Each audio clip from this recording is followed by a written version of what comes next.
अस्सलाम वालेकुम viewers, welcome again to my channel. Kamal Ahmad मुखातिब हूँ आपसे। आप देख रहे हैं मेरा यूट्यूब चैनल। 2026 में क्या पाकिस्तान मार्केट के अंदर गाड़ियों की प्राइसेस बढ़ेंगी या कम? बहुत एक ज़बरदस्त टॉपिक है जिस पे आज मैंने आपको कंप्लीट डिटेल में सारा कुछ शेयर करना है, क्योंकि आज आपको पता है कि लोग गाड़ी लेने से पहले ये ज़रूर देखते हैं कि यार किस मंथ में प्राइस कम होने वाली हैं या होंगी या नहीं होंगी। तो ये एक बड़ा क्वेश्चन होता है हर एक के माइंड में कि अभी गाड़ी लेना सही है या थोड़ा वेट कर लें। इस वीडियो को आपने एंड तक जरूर देखना है, क्योंकि इंपोर्ट पॉलिसी, डॉलर और जो इस टाइम ऑटोमोबाइल इंडस्ट्री में, कार मार्केट मार्केट के अंदर ग्राउंड रियलिटी है, मैं आपको उसके बारे में सारा डिटेल में बताता हूँ।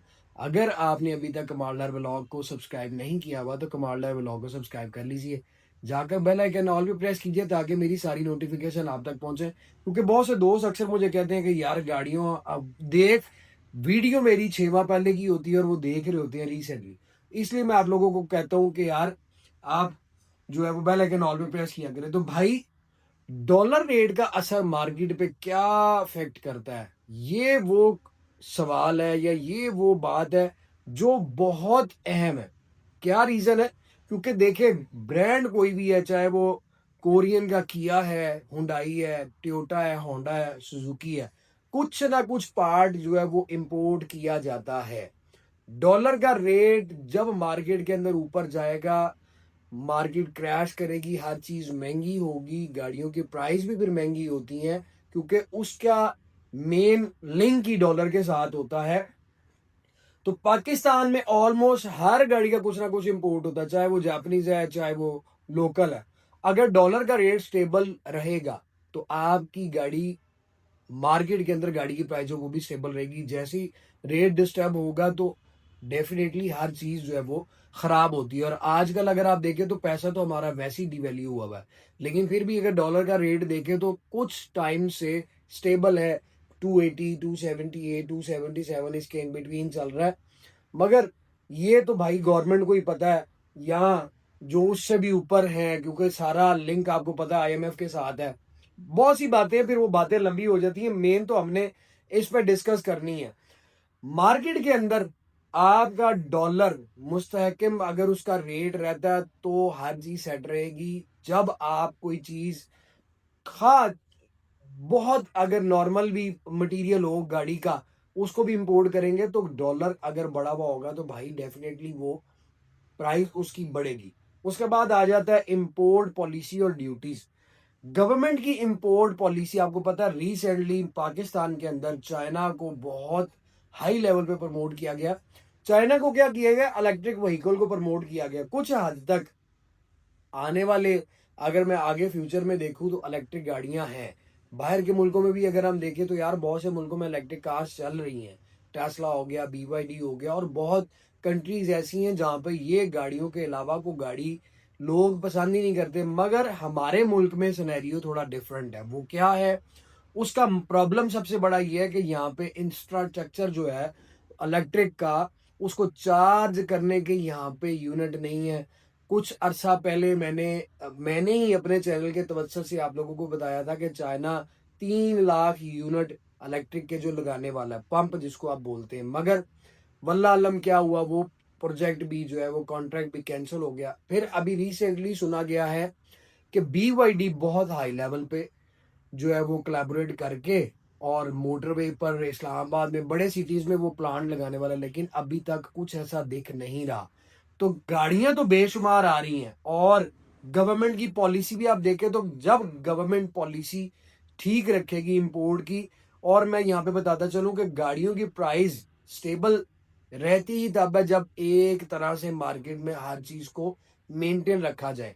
अब यहाँ पे आप देखें कि कुछ अरसा पहले, कुछ अरसे की बात भी नहीं है, आप 2 3 माह पहले देखें तो इंपोर्ट को बंद इस तरीके से कर दिया गया है कि आप मंगवा ही कुछ नहीं सकते। पहले छूट थी। अब जब आपकी पॉलिसी इस तरह की होगी तो 2026 में अगर आप जापानीज गाड़ियों की इंपोर्ट को भी खोलते हैं और उस पर एक ड्यूटी रिजनेबल सी हो तो यार, बड़े जब कंपटीशन आ जाता है तो मार्केट में गाड़ियों की प्राइस स्टेबल भी रहती हैं, कम भी होती हैं। अब आज देखें तो ड्यूटी कम अगर हो जाए, हाइब्रिड और ईवी पर टैक्स रिलीफ मिल जाता है, तब भी आपकी गाड़ियों की प्राइसेस स्टेबल रहती हैं। और आने वाले दिनों में कुछ नहीं कह सकते कि गवर्नमेंट अगर पॉलिसी को भी थोड़ा टाइट कर देती है और कुछ टैक्सेस लग जाते हैं, और आपको पता है कि हमारे मुल्क में तो टैक्स लगना बड़ा आम है। टैक्सेस लग जाते हैं तो भाई इलेक्ट्रिक व्हीकल क्या, हाइब्रिड व्हीकल क्या और जापानीज व्हीकल क्या, सब की प्राइसेस शूट कर जाएंगी। और अगर आप ये सोचें कि गवर्नमेंट रेवेन्यू बढ़ाने के लिए पॉलिसी को चेंज करती है, ये रिलीफ दे देती है, तो फिर आपकी प्राइस जो है वो थोड़ी डाउन हो जाएगी। लेकिन आप ये मत सोचे कि वो बहुत बड़ा, वो धमाके की तरह बहुत ह्यूज किस्म का वो डाउन आएगा मार्केट में, ऐसा बिल्कुल भी नहीं होगा। उसके चांसेस नजर नहीं आ रहे अब अभी फिलहाल मार्केट में। फिर आ जाता है जी यूज कार मार्केट ट्रेंड 2025 के एंड तक। देखें, यूज कार मार्केट में थोड़ी करेक्शन देखी गई है। पॉपुलर मॉडल टोयोटा यारिस देख लें और सुजुकी वैगन आर देख लें, इनकी सेल भी बेहतर हुई। और क्योंकि पहले अगर आप चले जाएं तो पहले टोयोटा यारिस जो पाकिस्तानी है वो काफी कम बिक रही थी, लेकिन अभी चूंकि 2025 के एंड में आप देखें तो उसका बिकना बेहतर हुआ है और वैगन आर भी बिकनी बेहतर हुई है। अब यहाँ पे एक और टॉपिक मेरे जेहन में आता है, लेकिन वो फिर मिक्सअप हो जाएगा, वो मैं आपको अगली वीडियो में बताऊंगा। अगर आप देखना चाहिए तो मुझे कमेंट सेक्शन में बताइएगा, मैं आपको उसमें बताऊंगा कि 2025 और 26 में यूज कार मार्केट के अंदर क्या तब्दीलियां आई हैं और कितनी मार्केट की कौन कौन सी गाड़ियों की प्राइसेस क्रैश हुई हैं। आपने कमेंट सेक्शन में बताना है। अगर इस टॉपिक पे आप वीडियो देखना चाहेंगे तो मैं नेक्स्ट जरूर बनाऊंगा। अभी भाई अगर डिमांड कम रहती है, सप्लाई बेहतर रहती है। हमारे मुल्क में मुसीबत ये है कि हम लोगों की डिमांड बढ़ती है, सप्लाई पीछे होती नहीं है, जिस वजह से प्राइस और गाड़ियां दोनों डिस्टर्ब हो जाती हैं। अब अभी रिसेंटली आप देखें, ओमोडा जैको J5 आई है, बे इंतहा बुकिंग हुई है, बुकिंग उसकी चली गई है जी 11वें 12वें महीने पे। आज आप देखें कि मार्च की 4 तारीख है और बुकिंग टाइम पीरियड जो डिलीवरी का वो वहां पे चला गया है। अगर आप डीलरशिप पे जाए तो आपको एक भी जैको J5 नहीं मिलती।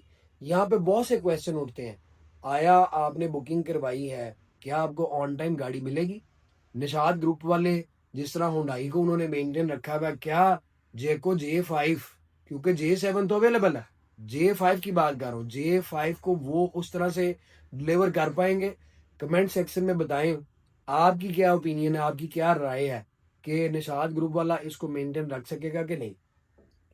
तो भाई अगर यूज कार मार्केट की प्राइस थोड़ी नीचे आ सकती है, अगर ऑन टाइम उनकी जो डिमांड है उनको पूरा किया जा सके। फिर आ जाता है आपके पाकिस्तान में हाइब्रिड और ईवी का ट्रेंड। 2025 से आज की दिन तक बहुत हाई लेवल पर ये कुछ ब्रांड जो चाइना से भी आए हैं और यहाँ पे भी आप देखें कोरियन भी हैं, जो बहुत जोरों शोरों से पाकिस्तान की मार्केट के अंदर आके उन्होंने पाँव गाड़े हैं। जमाए तो नहीं है अभी, लेकिन गाड़े जरूर है। इलेक्ट्रिक व्हीकल को भी अगर मैं देखूं और हाइब्रिड को भी देखूं, क्योंकि मोस्टली आप देखें कि बहुत सारे ब्रांड जो है वो अपनी गाड़ियों को हाइब्रिड इंजन की तरफ मूव कर रहे हैं, और इसमें ज्यादा आपके पास तादाद जो है वो क्रॉस ओवर एसयूवीज की आ जाती है, क्योंकि सेडान बहुत कम है। प्राइस को अगर आप देखें रैपिडली तो 2026 में भी और 2025 के एंड में भी क्रॉस ओवर एसयूवीज में प्राइस में कमी देखी गई है, क्योंकि ये इतने ब्रांड आ रहे हैं और इनकी प्राइस भी जो है वो, मैं आपको बताता चलूं, मार्केट के अंदर आने वाले दिनों में भी और अभी भी बहुत ज्यादा कमी नहीं होगी, लेकिन कम जरूर होगी, क्योंकि कंपटीशन बहुत ज्यादा है, कंपिटेटर बहुत ज्यादा मार्केट के अंदर इन हो रहे हैं। और आपके पास चॉइस जो है वो सिर्फ क्रॉस ओवर एसयूवी के अंदर आ जाती है। कोई आपके पास ना वो छोटी कार है जो एक नॉर्मल फैमिली के लिए हो, और ना ही कोई ऐसी सेडान है जिसमें आपको इलेक्ट्रिक व्हीकल और वो हाइब्रिड मिले। ब्रांड तो बहुत से हैं और कंपटीशन बढ़ेगा तो प्राइस टेबल रहने के चांसेस हैं, खास तौर पर क्रॉस ओवर एसयूवीज के अंदर।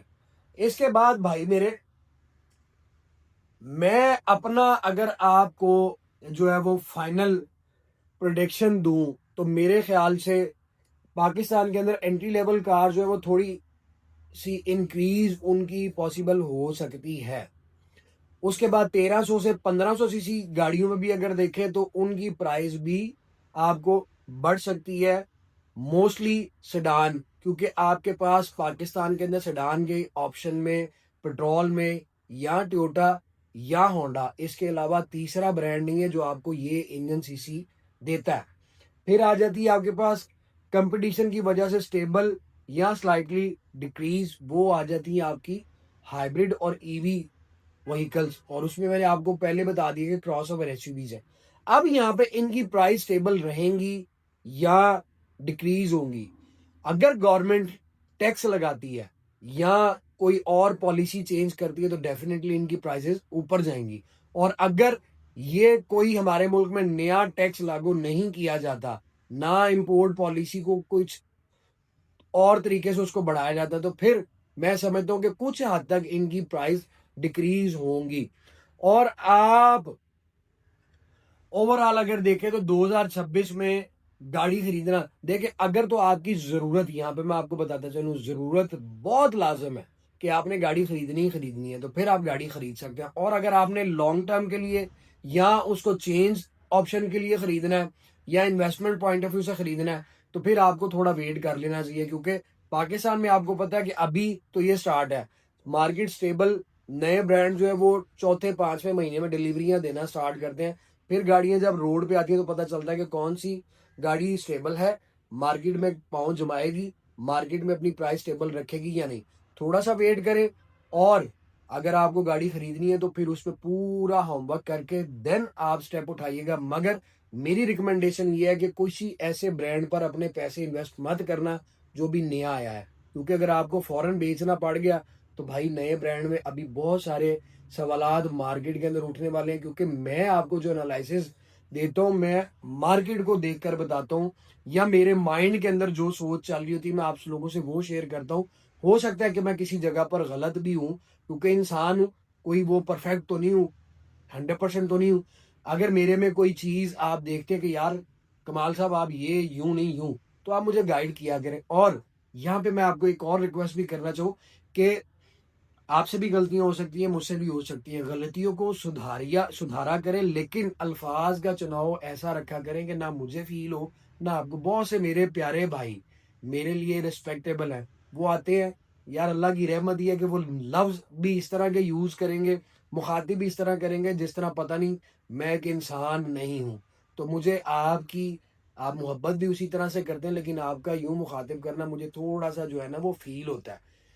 बंदा कोई भी हो, मुखातिब उसको प्यार से करें, अल्लाह ताला के, हाँ आपका रुतबा बढ़ेगा भाई।